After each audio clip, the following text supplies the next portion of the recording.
Hello, my name is LaDonovan Wilder, and this is my final presentation for health communication. And so, let's get started. Throughout the health communication course this semester, we learn the multiple communication aspects, both good and bad, that can impact the sender and receiver's communication of health information. This semester, we had the opportunity to construct a health campaign where we decided on an important health issue that we would raise awareness to, which allowed us to see exactly how challenging it actually is to communicate health information. We also analyzed health information from patients to providers and from providers to patients.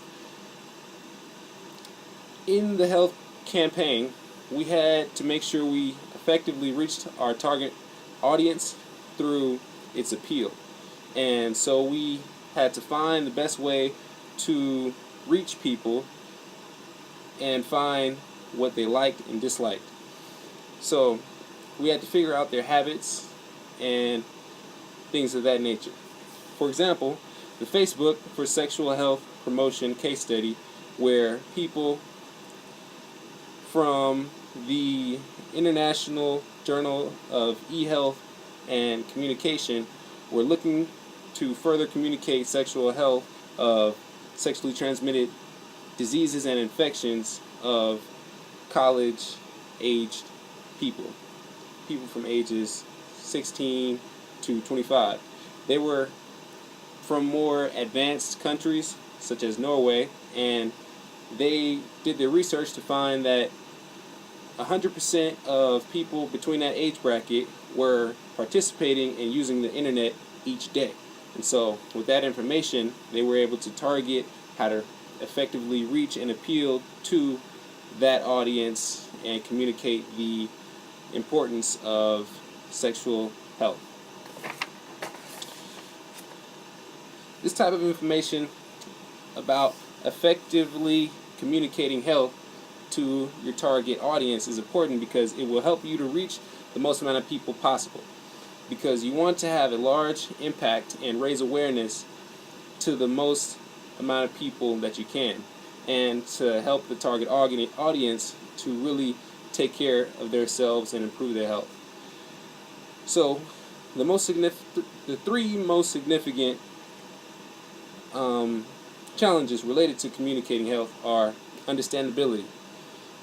And in your message, whether it be a meme or a YouTube video or a poster or a flyer or a pamphlet, you want to make sure that people can understand it without having to compromise the attractiveness of the message.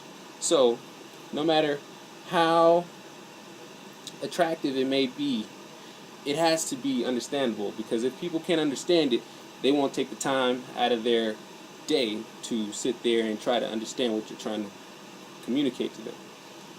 And I looked at an example from the YouMove article that we researched in our class in the discussion we did on April 11th. The overall message of increasing physical activity in college students. So they use short and direct statements and large images of students engaging in the actions that they actually wanted them to start participating in. And they use the words, and I'm going to quote them: effective study groups start here, with a picture of a girl playing flag football.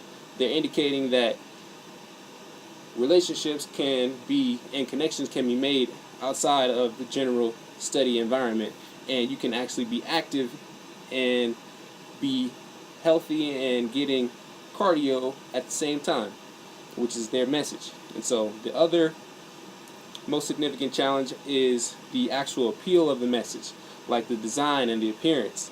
You want something that's eye-catching, and that's often tough to do, and that's attention-grabbing and good quality work that appears like something that people would stop and take their time out to do, the layout and things of that nature.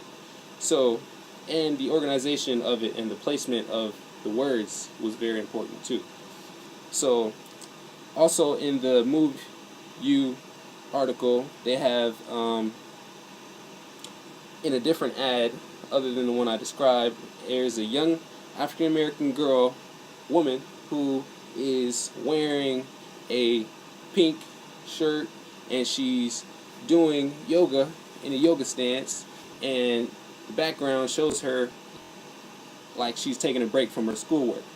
And this shows that it's relatable, and it's something that's appealing to people who may want to take a break from their studies and they're wondering how, and they see this woman of different culture participating in these activities, and so they're thinking, hey, what's this ad? This is nice, the colors are nice, it's in an aqua background of the letters, and it's really nice colors and it stands out. And the young ladies in a stance, it's appealing, attention grabbing. And the other thing is the relevance and importance of the content. So you want the idea and the mentality of the people to be immune to that health issue and feel it doesn't apply to them. You don't want that. You don't want people to feel that they're immune to it. You want them to be interested and know that it relates to them. So also in the Move You, they assess the need for university students to get more active, and they research how students are not engaging in the recommended amount of physical activity. And so through that research, they are promoting this as something that is relevant and something that actually applies to the students on campus. The most significant strategies to improve and enhance communication within healthcare contexts are testing your health messages before you actually put them out in the field. You want to make sure that they are good and that people get a chance to give feedback on them before you put them out. So in my pamphlets and my posters, which was my health campaign messages, I tested my items and I got good feedback, and I was able to improve in that area. Also, interviews on a one-on-one level, that is helpful to improve your messages. You can figure out what works best and get feedback as how they personally feel about it. But the third thing to impact is group interviews. I felt group interviews were very helpful. It allowed for more engagement and more participation, because in the questionnaires, some people may not choose to participate because they feel like it's a waste of time and it doesn't seem as relevant or as important. But in the group interview, you can actually engage with other people, hear their stories, and reflect in that aspect. So the single most important thing that I learned was to communicate effectively with doctors and physicians this semester. I felt that was the most important thing, because I would often come out of the doctor's office leaving misinformed, and I need to become more educated about how to develop those communications with healthcare providers, and that's something that I developed. And one area that I still struggle with and need improvement in is my ability to research and gather information about target audiences effectively. So figuring out which interview questions would get the most results and what questions to ask to figure out how to improve my message campaigns. And that's something that I struggle with, not knowing exactly what to ask to get the best results. But thank you for your time, and I hope you enjoyed the video.